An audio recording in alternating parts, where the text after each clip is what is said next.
բարեկամներ, այսօրվա մեր հյուրն է տաքսու վարորդների անկախ արհեստակցական կազմակերպության նախագահ Սերգեյ Գյոզալյանը։ Այսօրվա մեր թեման ինչ չեն կիսում տաքսիստները տրանսպորտի նախարարության եւ ԱՊԱ ոլորտի հետ, այսպես ենք թեման ընտրել, իսկ թե ինչ չեն կիսում կտեղեկացնի պարոն Գյոզալյանը, ունի ուսումնասիրություններ, հետազոտություններ, համեցեք պարոն Գյոզալյան։ Ուրեմն բոլորս տեղյակ ենք, որ այս վերջի ժամանակահատվածում տեղի ունեցան մի քանի իրադարձություններ, որ կապված են ուրեմն ԱՊԱ-ի եւ տաքսի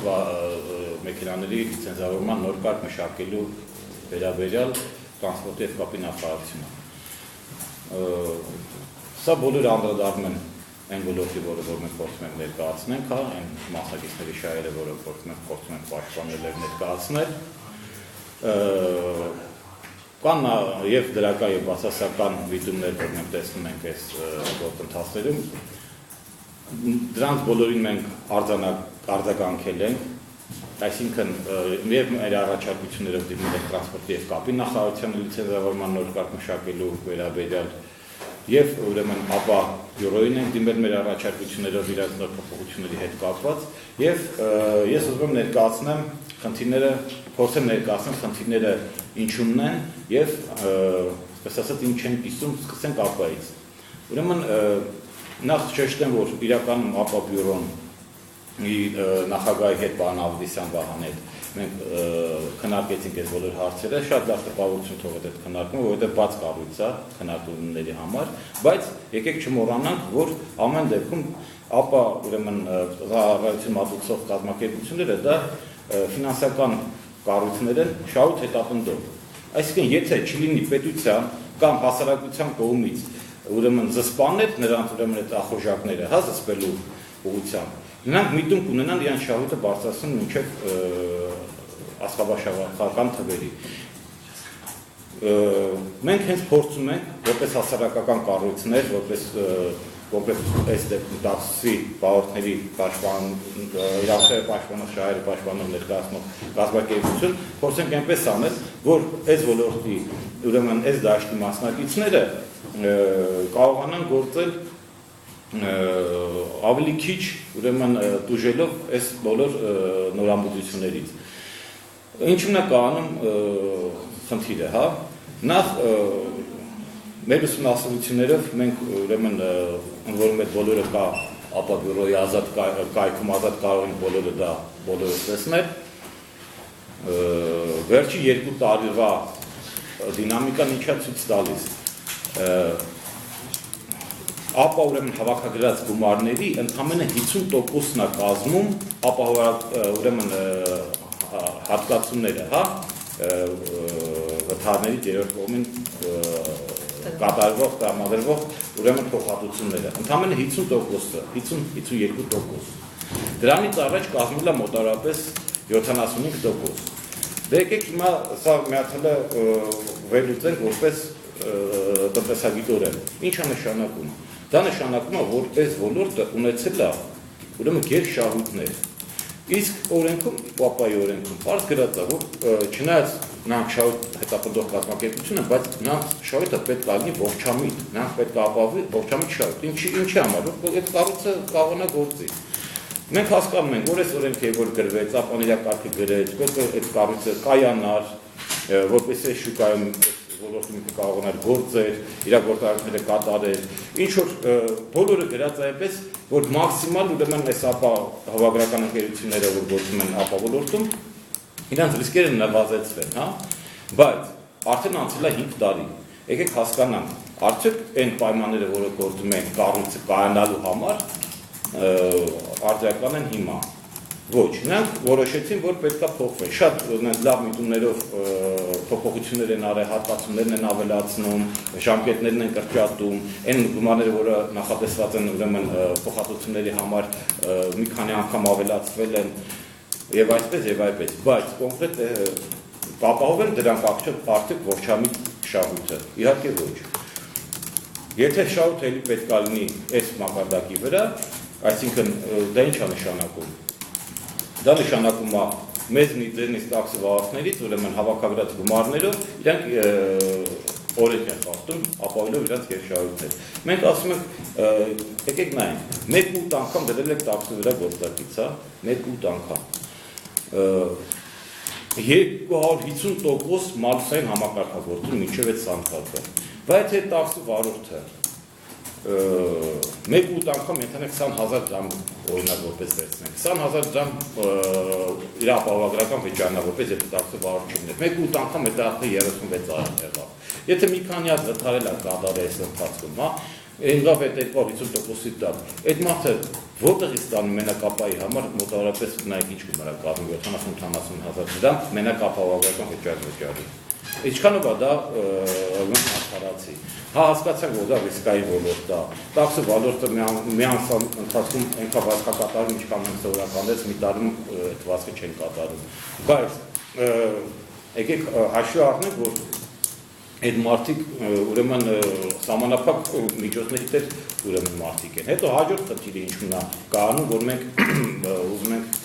նույնպես ապա ուրեմն բյուրոն կանոններում նույնպես փոփոխություն կատարի։ Ուրեմն մենակ ապահովադրին ուրեմն առաջոնք է համ վարորդներ ապահովադրում, համ ուրեմն սեփականատերը։ Իրանք նախատեսի, որ հիմա ասեմ մենակ սեփականատերը ուրեմն ապահովագրվի։ Ինչու՞ նա դրա բողոքը առաջացրեց, ուրեմն նախ ուրեմն տաքսի ուրեմն ծառայությունների մեջ ուղղակի փոխադրումներ կազմակերպող ուրեմն ավտոբուսներով բաներ կազմակերպությունների մեջ նաև բեռնափոխադրումներ կազմակերպող ընկերությունների մոտ շատ մեծ ուրեմն դժգոհությունների առթ հանդիսացավ։ Եթե ուրեմն ընկերությունը ունի վարորդ, որի պատճառով տեղի ունեցել վթար, այդ վթարի ուրեմն մալուսը այդ վթարից հետևող ուրեմն մալուսը անցնում է ուրեմն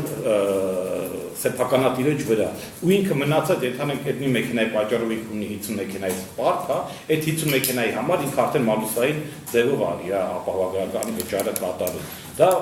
շատ մեծ ուրեմն գումարներ է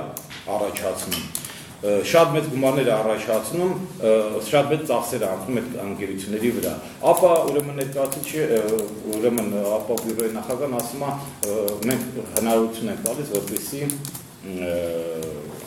կազմակերպությունների ղեկավարները վարորդներին ընտրեն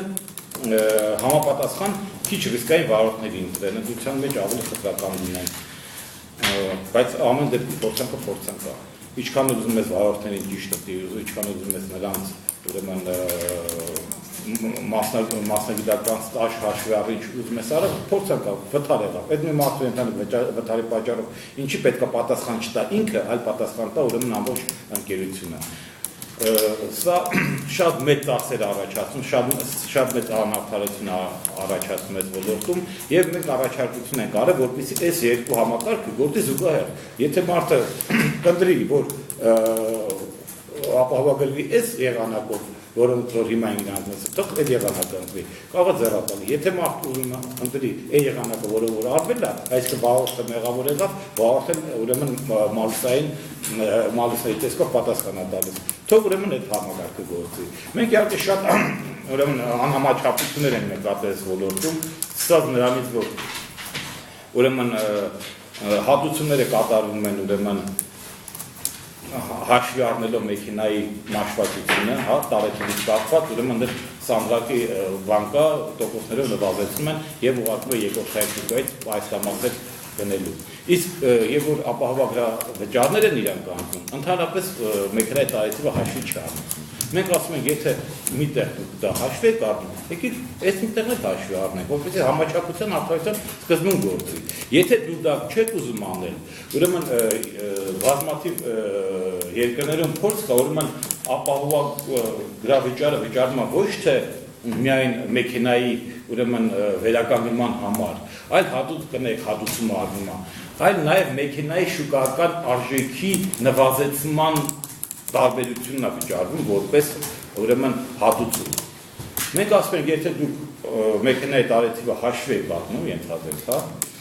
ասում եք, որ մեքենան հին է եղել, իրան որ պայստամասերով չպետք է ամանենք, թող գնա երկրորդային շուկայից առնի։ Շատ լավ, բայց եկեք շուկայի ուրեմն մեքենա որ վթարվեց, իր շուկայական արժեքն գնում է։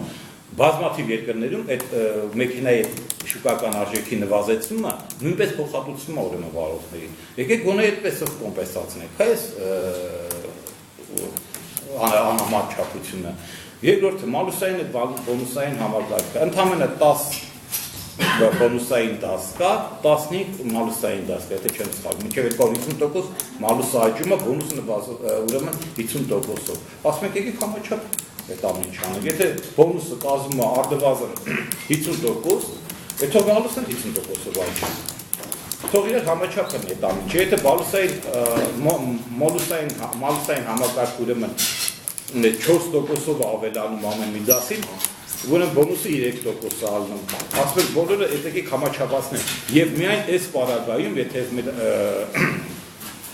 առաջարկությունները կլինեն ինչ-որ հնարավորությունների արդյունքում կարող ուրիշ ինչ-որ լուծումներ գտնեն, դուք կապահովեք շահույթի այն չափը, որը որ կլինի արդարացի եւ օրենքով սահմանված ողջամիտ շահույթ։ Մնացած բոլոր դեպքերում դուք ստանում եք գերշահույթներ։ Այս պետությունում չկա մի հատ այդպես կառույց դեզարմանը, որը որ տենում է կառույցը 2 տարի գերշահույթով աշխատում է, ինչի ասում, եղբայր մենաշնորհիցը օգտվելով 2 տարի գերշահույթ է ստանում։ Հələ մի հատ հələ արգեք տեսնենք ինչա կատարում այս ոլորտը, ոնց կարելի է այդպես։ Պարոն Գյուզելյան, հարցեր կան, թե երկուս